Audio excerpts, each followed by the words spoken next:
Selling a house in a living trust? That's what we're talking about today, and we're getting started right now. Hi, I'm Kim Ward, realtor from San Diego, California, coming to you today from beautiful southeastern Ohio. Came here to visit family and celebrate the life of my brother-in-law. I am the broker of Horizon Real Estate's Probate and Trust Help and an expert with helping trustees and executors and administrators with San Diego houses in trust or probate houses. Selling a house in a living trust, what are the steps? Well, the first thing is to know that you are responsible as trustee to get the highest price, best terms for the beneficiaries. You are to protect the assets. You can do that by having someone in San Diego because most executors, trustees, and administrators do not live in San Diego. They need someone that can be their eyes and ears. So the first thing is to protect the home, to make sure that it's rekeyed so that the assets are protected. Then once the family members and friends have removed their items, mementos, and items of value to them, then you determine what to do with the remaining personal property. The three options are estate sale, a buyout, or donation.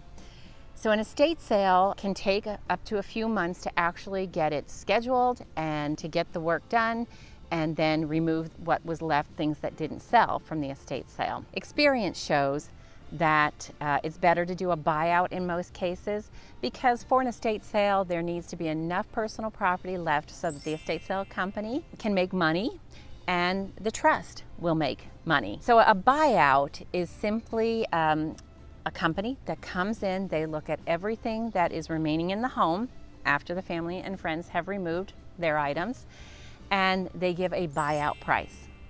Once the trustee does agree to accept that buyout price, that buyout company will take the saleable items, they will donate some things, and they will take things that are not saleable. And what that does is provides your real estate agent or broker a home that is ready to be prepared for sale. In most cases, the home is the largest asset and the remaining personal property are items of less value. Once the house is available to start the preparation process, then I do recommend cost-effective repairs if there are funds available within the estate. There are cases where it's best to just sell the property as is because it would be way too much money to put into the property to prepare it for sale, or the estate just doesn't want to provide those funds for things. In most cases, we will look at flooring and paint and definitely getting the home cleaned prior to putting it on the market. Once the house is properly prepared, then it's about getting professional photos, a great marketing plan put in place, and getting buyers, qualified buyers, into the estate home. And how do we get buyers into the estate home? Proper pricing. You don't want to price so high that we don't get any showings, and you don't get any offers, and you don't want to price too low because you don't want to give tens of thousands of dollars away to the buyers. So there's a pinpoint price that can be obtained. And how's that done? The way it works is I look within half a mile of the subject property and compare the assets and the condition to the estate home.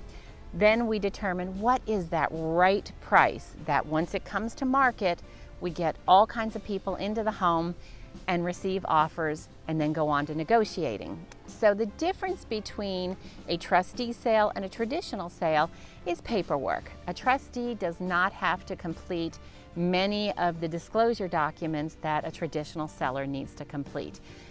And you should have someone who guides you through that paperwork so that you make sure you disclose what's important, having a good discussion about what you know about the home, what has happened within the home is important. One of the things, there is a disclosure that in the case where the loved one has passed away in the home, we want to disclose that in a very generic way. The other things to disclose are any kind of defects that you know about the property. If the roof has had a leak and it was repaired and you know it was repaired last year, let's just disclose that. If there's paperwork that goes with that to show that it was done, We disclose that. This will protect you as the trustee and the estate. So now we've talked about the personal property and how to best handle that. We've talked about how to prepare the home, and we've talked about how to price. Once the property is ready to go on the market with that pinpoint price, there's got to be a great marketing plan, and then we go forward. The best case scenario is that we receive offers quickly and have that opportunity to negotiate a great price and the terms for the estate. So those are the top things to start thinking about as trustee. If you found this video of value, I'm always adding new content every Thursday, so please subscribe, hit the bell button, give me a thumbs up. Well, that's what we're talking to. Selling a house in a living trust? Now what? Hi, I'm Kim Ward, realtor with, there's a bug flying around my camera. I'm coming to you from beautiful southeastern somewhere.